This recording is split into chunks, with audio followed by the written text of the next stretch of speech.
I sat on my chair, my hands trembling in shock as I engaged my hyperdrive towards home.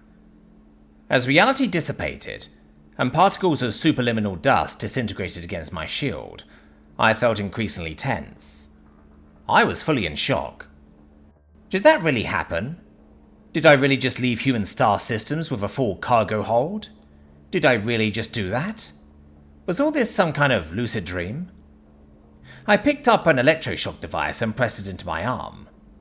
One short, agonizingly painful shock later, I was still in my seat, still flying my tiny cargo freighter. I still couldn't believe it. It took a lot less effort than I expected. It was less than an hour before I was back inside my ship's cargo hold, helping transport staff to a newly opened emporium on the station. Within an hour, all of my goods were sold out. I had half a hold full of human-made equipment, and I was able to gather some things from food stalls. Turns out I had no real reason to fear their dietary requirements, as they could eat almost anything. A small fact about their digestive system terrified me to no end, but I was grateful for this event. It meant we could easily trade food. All of the information I had thus far gathered, simply from casual conversations and ordinary chatter with customers and security, would serve well to turn the entire galaxy inside out. Within hours of arrival, I had gone from terrified to terribly rich. I still had difficulty understanding my circumstances. The ship's piloting software could handle the trip home quite easily. I stood up out of my seat and headed back into the cargo hold. I wandered around a bit and tried to take stock of everything I had now. I had musical instruments half the galaxy would go to war to get their hands on, a truckload of children's toys and novel items, several tons of foodstuffs I never imagined could even exist, and so much more.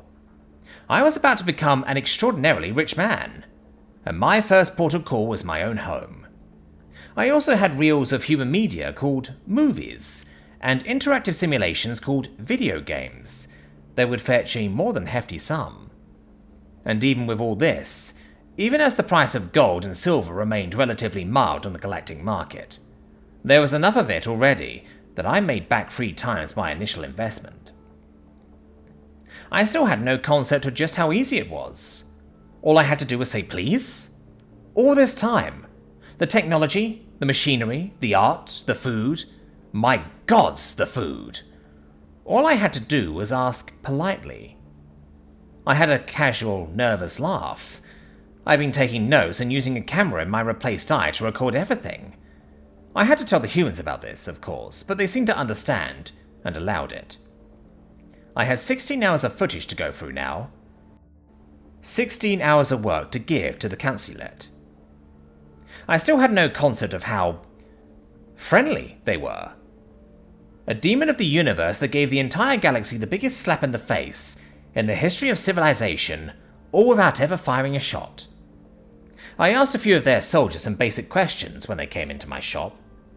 Every little thing they told me, basic as it was, made me nearly shit myself.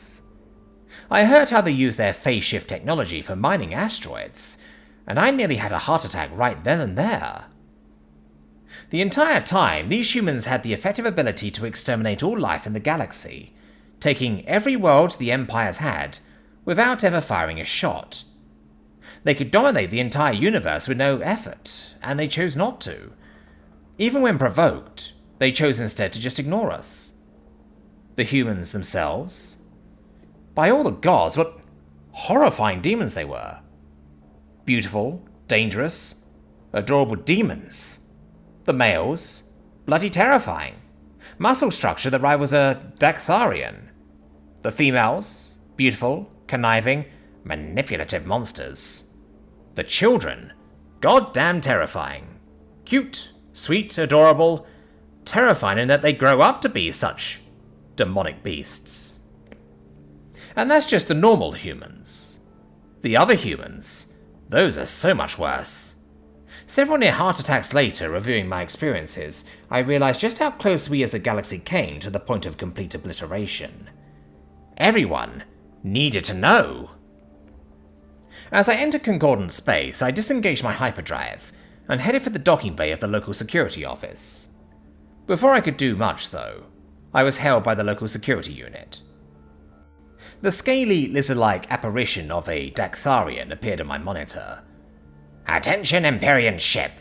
You have entered the sovereign territory of the What?" He stopped, and an expression of shock came over him.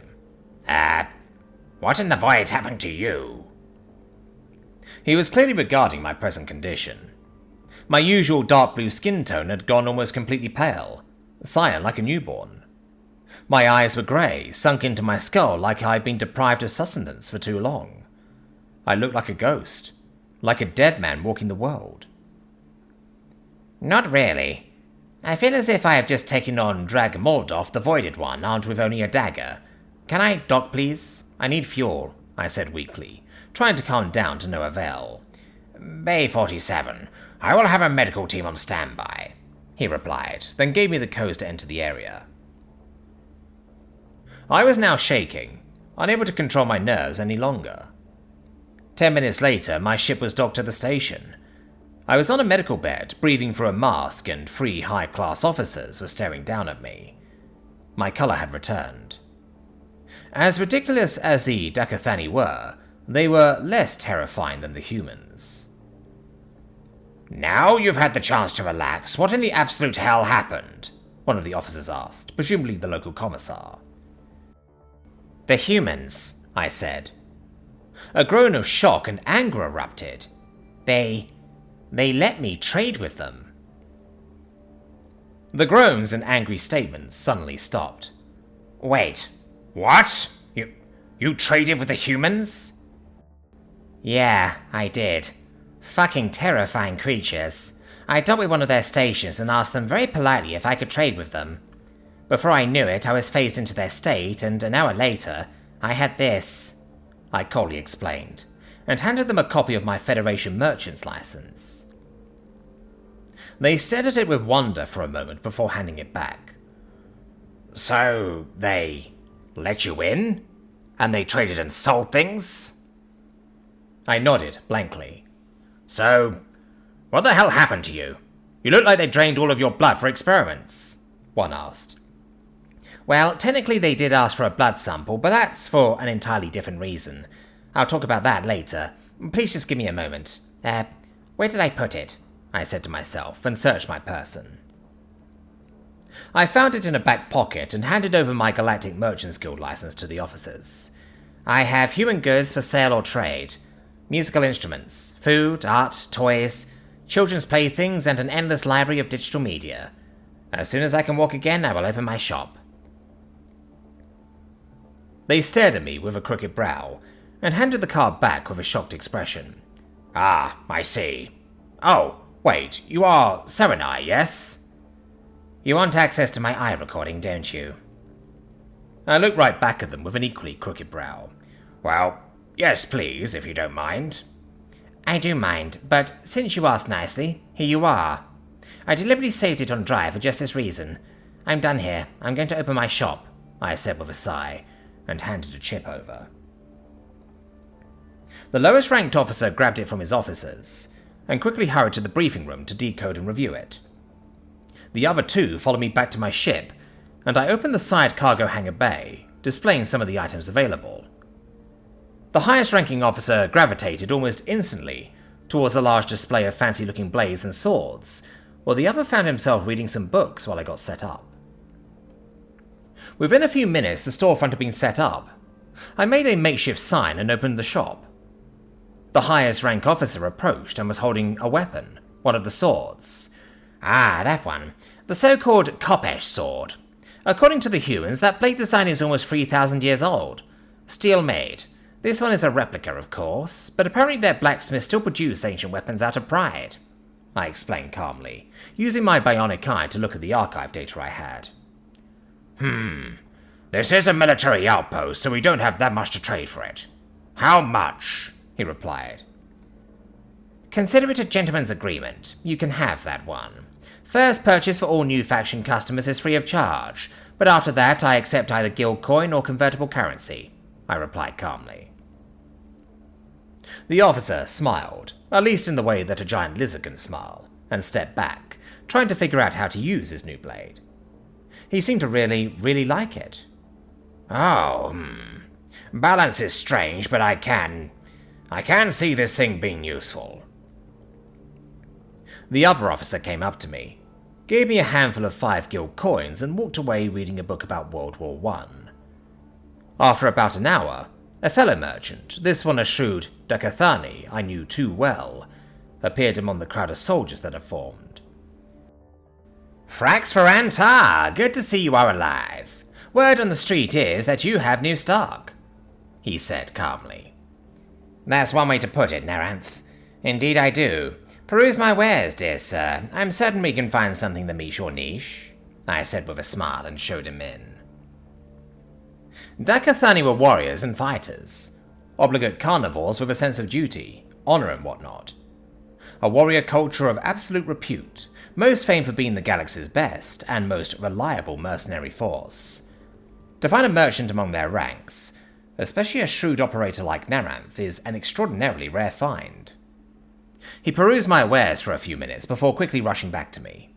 He grabbed me and stared straight into my eyes. "What is that smell?" he growled. "Food. The humans gave me a selection of meats, vegetables, and other such things. I'll show you to the meat locker. I have something you might be interested in," I replied, waiting for him to put me down. He did so and remained close by as I opened a refrigerated box full of some dried food preserves. I grabbed one such and held it up to him. The floor was getting wet. The smell was driving him nuts, and he, plus every other Dakathani in sniffing range, was drooling uncontrollably. "This is called biltong, and this is called jerky. Preserved meats, salted, cured, flavored. There are nearly 600 different varieties of meat, plus a host of flavors for each meat type, and each one has a different style of preparation. The Dakathani would love humanity. They are artists when it comes to food, and as you can tell by their swordsmithing, weapons as well," I explained, and handed him the meat stick. He grabbed it, sinking his razor-sharp teeth into it. It was almost as if his heart completely melted on tasting the food, almost as if he was eating the best meal in his life. It was a small snack, but he finished it quickly. "I will purchase your entire stock of these meats for 2,000 guild coins," he loudly proclaimed. "I have a better idea. I will take a 10% commission if you sell my current stock here on my behalf, since I don't have a food license," I replied calmly, tossing a stick to one of the soldiers who jumped several feet into the air to catch it in his teeth, then quickly ran so he could enjoy it with a few others hot on his tail. This is human food, so I would need a regular supplier," he said, scratching his scaly chin. "Yes, I am aware. I'm heading to the Central Guild after this stop. I'm going to explain the situation and let the galaxy figure out the rest. As it turns out, humans are a significantly greater threat than we imagined, but also one that is far easier to placate than what we could have expected. In any case, we both have business to attend to." I smiled, stepped aside, and allowed him to take the stock of meat. He quickly gathered up some troopers and set up a small stall. He was sold out in barely 10 minutes, with even the officers coming to get their share. The rest of the week went by in quick but hectic fashion. The Kassanai quickly became obsessed with human artworks and music. The guitar was especially popular on account of a small riot breaking out because of one. The Dakathani took my entire meat supply, save some small meals that the Yumai decided to scoff down in a frenzy, then tried to hold me hostage for more. The Kimbako, the 8-legged freaks of the galaxy, became enamored with the cute toys and strange fabrics, requesting I bring more of it. Their favorites were the so-called tea cozies, and of course the tea they contained. They really loved the tea. The Jahai quickly became addicted to the massive archive of videos and digital media. The history books became a hot topic through the galactic community. Humanity's short history is saturated in blood and torment, the likes of which none had ever seen. We were lucky. They decided simply to ignore us. Extremely lucky. The recording I got with my eye had become a hotly debated topic on the galactic stage, with some empires cowering in fear, I was in shock and awe. We dodged the biggest bullet in history. Humanity has a vicious history of military prowess and brutality. This alone was enough for the greatest empires in the galaxy to collectively shit themselves. Super soldiers, abnormal tactics, rules of war, an almost limitless supply of ingenuity and insanity in equal measure. And even a cult that worshipped machines to such an extent, they built warships that could wipe out entire armadas alone. It was at this point we all realized just how close we all came to extinction. A month after my sojourn into human space at New Hawaii, I was at the helm of a guild cargo freighter, one of the largest in the fleet. 24 diplomats from every empire had set up shop in their own offices on board, while a registered merchant from each species was on board to hopefully acquire new wares. I entered New Hawaii once more, this time with a massive, heavily armed ship. This time, the system was significantly more heavily populated, and some of the warships around us were terrifying. Once again, I uttered a prayer before I did anything else and played a recording I had made earlier. Hello, humans. I am back again with more stock for trade. I also have, some people in the galactic community looking to apologize for previous transgressions. We hope that you can see it in you to forgive previous aggressions and help grow the galaxy together. Or something. I am sorry, I am a merchant, not a diplomat. I'm very bad at this. In any case, we have things to trade. May we please come in? The others on the bridge looked at me with a crooked brow, and I waited. Unauthorized scan! Unauthorized scan! The ship AI angrily bellowed at us. Here we go again, I said to myself, as a set of tug ships and mobile movers latched onto us, and slowly drifted into the nearby docks. The most insulting thing about all this is that all we had to do to gain access to all this was just being polite, one of the pilots around me said.